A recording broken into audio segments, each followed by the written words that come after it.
আজ মহা নীলষষ্ঠী, তাই জন্য গাছ থেকে কয়েকটা আকন্দ ফুল তুললাম, নিজেরই গাছ থেকে, মহাদেবকে দেবো তাই।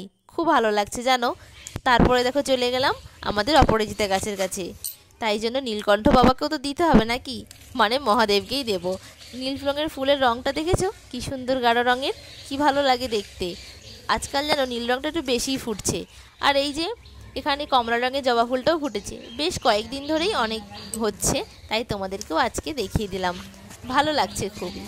আর তারপরে দেখো বন্ধুরা, এই করলা গাছটাতে আমরা কিন্তু কেউই লাগাইনি, কিন্তু তবু বিচে পড়ে কি সুন্দর ফল দিয়েছে। এই যে একটা ফল হয়েছিল, কেউ দেখেও নি, আমি দেখলাম, তাই জন্য উনি দেখা মাত্রই ফলটা তুলে নিলাম। তারপরে আমি আমার শাশুড়ি মাকে দিয়ে বললাম এটা ঘরের মধ্যে রেখে এসো, অন্যদিন হবে। যাই হোক, এবার আমি স্নান টান সেরে বসে গেছি পুজোতে। মা ঠাকুরের জন্য দেখো ওই ফুলগুলো দিয়েই মালা গেঁথেছি, আশা করি ঠাকুরের পছন্দ হবে, সেই কথাই বলছিলাম আমার বরকে। সত্যি আমার খুব ভালো লাগছে। তারপরে দেখো বন্ধুরা, সন্ধে হতে না হতেই আমরা চলে গেছি খিরিশবিড়িয়ার মেলাতে। ঢুকেই দেখছি কি সুন্দর একটা ফোয়ারা করেছে, আমার তো দেখতে দারুণ লাগছিল দেখতে। আর পেছন দিকে দেখেছো কেমন বাজি ফাটাচ্ছে, সত্যি না সত্যি এত দারুণ কি বলবো, মন ছুঁয়ে যায়। আর কোথাও মেলা হবে আর আমরা যাবো না, সেটা তো হতেই পারে না। এই যে আমাকে দেখতে কেমন লাগছে অবশ্যই কমেন্ট করে কিন্তু জানাবে। সারাদিন না খেয়ে দিয়ে ঠাকুরকে ভোগ দেওয়ার পরে, একটু পুজো করার পরে একটু তো ঝিমানো ভাব তো থাকবে। যাই হোক, তবু কিন্তু মনে আনন্দ নিয়ে ঘুরতে বেরিয়েছি। আর আমার বর দেখো যেখানে বইয়ের দোকান দেখতে পাবে সেখানে তো বই নিয়ে ঘাটাঘাটি করবেই, তাই এখানেও একটু ঘাটাঘাটি করছে। আর দোকানে কত ধরনের বই দেখো তো, তোমাদের কোনটা ভালো লাগলো অবশ্যই বলো কিন্তু। তারপরে দেখো এখানে না একটা খেলা হচ্ছিল, রিং ফেলিয়ে জিনিস নিতে হবে, মানে একটু লটারি টাইপের। তো আমি সেটাই দাঁড়িয়ে দাঁড়িয়ে দেখছিলাম, আর মনে হচ্ছিল আমি মনে হয় সব খেলতে পারবো, আমি সব পারবো। কিন্তু যখন দেখলাম যে কেউই নিতে পারছে না, তখন ভাবলাম যে না, লোভে পাপ পাপে মৃত্যু হবে, ওই টাকাটা থাকলে আমি মেলায় গিয়ে কিছু কিনতে পারবো, কিছু খেতে পারবো। তারপরে আর খেললামই না, দেখে দেখেই চলে আসলাম। এখানে দেখলাম অনেক কিছু চড়ার জিনিস রয়েছে, ঘোড়া চড়ার বয়স তো আমার আর নেই, সুতরাং আমি চড়লে সবাই এখন হাসবে, তাই জন্য আর চড়লাম না। এখানে দেখো ওই রোলার কোস্টার করেছিল, এটাই চড়ার ইচ্ছে হচ্ছিল, কিন্তু আজ উঠেই নি। আর আর সব শুধু দেখে দেখেই মন প্রাণ জুড়িয়ে নিয়েছি, আর তোমাদেরকেও তাই তোমাদের সঙ্গে শেয়ার করছি, তোমরাও দেখে বলো কেমন লাগছে। আর মিকি মাউসে দাঁড়িয়ে দাঁড়িয়ে দেখতে না আমার কিন্তু বেশ লাগে। বাচ্চাগুলো কীরকম করে লাফায় দেখেছো, মনে হয় যেন আমরাও ওরকম লাফ দিই। তোমাদের কার কার মনে হয়? আমার তো মনে হয়। যাই হোক, এবার আমরা চারিদিকে মেলাটা খুব ভালোভাবে ঘুরবো, খুব দারুণভাবে এনজয় করব। তখন দেখো নাগরদোলা বন্ধ ছিল, এবার নাগরদোলা চালু হয়তো হবে, কিন্তু আমি তো নাগরদোলায় উঠতে পারবোই না, আর উঠবও না। আর এটা তো শুধু বাচ্চাদেরই গাড়ি, তোমরা সবাই জানো। আর ছোটা ভীমকে তোমরা কারা কারা ভালোবাসো বলো তো। আর চারিদিকে ঘুরে ফিরে দেখছি, তারপরে দেখলাম এক সাইডে এরকমভাবে ছোট্ট করে একটা অনুষ্ঠান হচ্ছে।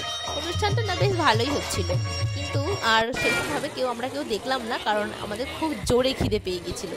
আর কয়েকটা দেখো মেলা থেকে জিনিসও কিনে হয়ে গেছে, আমার হাত ভর্তি হয়ে গেছে। মেলা থেকে আমি খেলাম মোমো, আর মোমোটা খুব একটা সুস্বাদু সত্যি কথা বলতে ছিল না, মেলার জিনিস আর কত সুস্বাদুই বা হবে। কিন্তু এটা ভেজ মোমো নিয়েছিলাম, কারণ আজকের দিনে তো আমি খেতে পারবো না কোনো আমিষ জাতীয় জিনিস, আর খুবই গরম ছিল, তাই জন্য বারবার আমি কিন্তু ফুঁদে কিন্তু খাচ্ছি। আর তোমরা সেটা দেখতেই পাচ্ছ। তবু একটা আর কি মোমোই খেলাম, আর কি খাবো ওখানে। আর ওখানে ফুচকা টুচকা খাইনি, ছিল কিন্তু খাইনি। আমি বলছি আমার মুখটা কি খাচ্ছি খুব বাজে দেখাচ্ছে নাকি, আমি সেই কথাই বলছিলাম আমার বরকে। আর তারপরে দেখো খাওয়া প্রায় আমার কমপ্লিট, এখন আমরা করে নেব। তারপরে চলে যাব মন্দিরের দিকে, কারণ মন্দিরে যেতে হলে ওই জুতো তো খুলে যেতেই হবে, আর আমরা তাই জন্য আগে মেলাটা ঘুরে নিয়েছি। মন্দিরে যাওয়ার আগে দেখো জুতোটা খুলে রেখে দিয়ে এবার আমরা মন্দিরের দিকে রওনা দেবো। মন্দিরের চারিদিকটা দেখো লোকে লোকে লোকারণ্য, আর চারিদিকে গাছগুলোকে দেখেছো কি সুন্দর করে সাজিয়েছে। আর সকালবেলা এই ব্রিজটার ওপর দিয়ে কিন্তু সবাই কিন্তু গিয়ে ভগবানের মাথায় কিন্তু জল ঢেলেছে, মানে আমাদের মহাদেবের মাথায়। আর আমি এখন মন্দিরের পথের দিকে যাচ্ছি, এই যে ব্রিজটা করেছে, আর গাছটা দেখো খালি ঝলমল করছে, কি দারুণ দেখতে লাগছে, আমার তো না বেশ ভালো লাগছিল দেখতে। তারপরে এই যে আমরা দুজনে মিলে একটু এগিয়ে যাচ্ছি, এবার আমরা যাবো মন্দিরের কাছে। এটা হলো মেন মন্দির। এখানে কিন্তু ভগবানকে কিন্তু মাটির নিচ থেকে খুঁড়ে পাওয়া গিয়েছিল, তাই জন্য এটা খুবই জাগ্রত মহাদেবের স্থান বলে মনে করা হয়।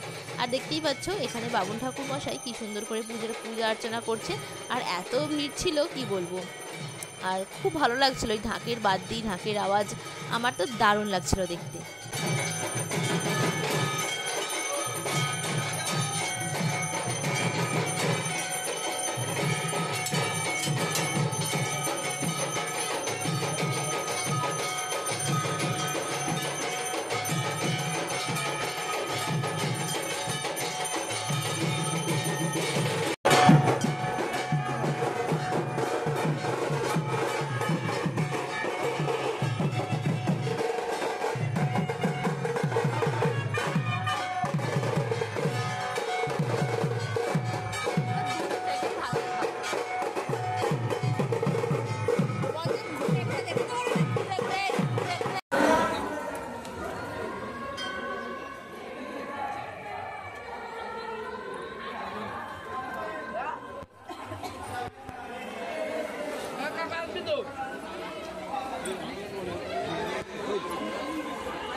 শেয়ার করব। আর দেখো কি কি জিনিস এনেছি দেখো, এই বেতের এই ঝুড়িটা কিনেছি, এটা হলো যে ফুল তোলা সাজি। তো এটা আমার দেখে বেলতে খুব খুব পছন্দ হয়েছিল, তাই নিয়েছি। আরো এর থেকে বড় সাইজ ছিল, আরো একটু ছোট ছিল, এটা মাঝারি সাইজ, আমি এটাই নিয়েছি। আমার পছন্দ হয়েছে, তোমাদেরও কেমন লাগলো তোমরা অবশ্যই জানিও। আর ওই খিরিসবেরিয়ামের আর বিখ্যাত জিনিস হলো কি হাত পাখা। তো আমার এই হাত পাখাটা খুব খুব পছন্দ হয়েছিল, তার কারণ হচ্ছে এটা 1 নম্বর হচ্ছে এই তালপাতা, আর এখানে ঝালর দেওয়া রয়েছে। এই ঝালরটা দেখে আমার কিন্তু খুব ভালো লেগেছিল, তাই জন্য এটা আমি কিন্তু নিলাম। আর দামটাও খুব একটা বেশি নয়, মাত্র 40 টাকা। সুতরাং এটা আমার দেখে খুব ভালো লেগেছিল, তাই আমি এটাও নিয়ে নিয়েছি। আর এটারও তোমাদেরকে দাম বলি, এটার দাম হলো গিয়ে 160 টাকা, 150 টাকা দিয়ে নিয়েছি। ভালো আমার তো লেগেছে। এবার যাই হোক, তো এবার দেখো এনেছি আইসক্রিম তৈরি করার এইটা।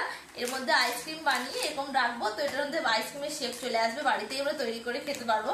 তো এই জিনিসটা আগেও অনেকে অনেক রকম ভাবে ব্যবহার করে ফেলেছে, কিন্তু আমি তো এখনো করিনি, তাই জন্য নিলাম। আর এটা আমি কিনেছি আমার মায়ের জন্যই, বলতে গেলে আমার মা এসব বানাবে, তাই আর আমরা সবাই মিলে খাবো, এনজয় করবো। তো এটাই মাকে দেবো, এটাই নিয়েছি। ব্যাস, মাত্র মেলা থেকেই 3টেই বলতে গেলে আমি জিনিস নিয়েছি, এর থেকে বেশি আর কিন্তু কিছু কিনিনি। আর খেয়েছি আর বাড়ি চলে এলাম, এই যে তোমাদের সঙ্গে শেয়ার করলাম।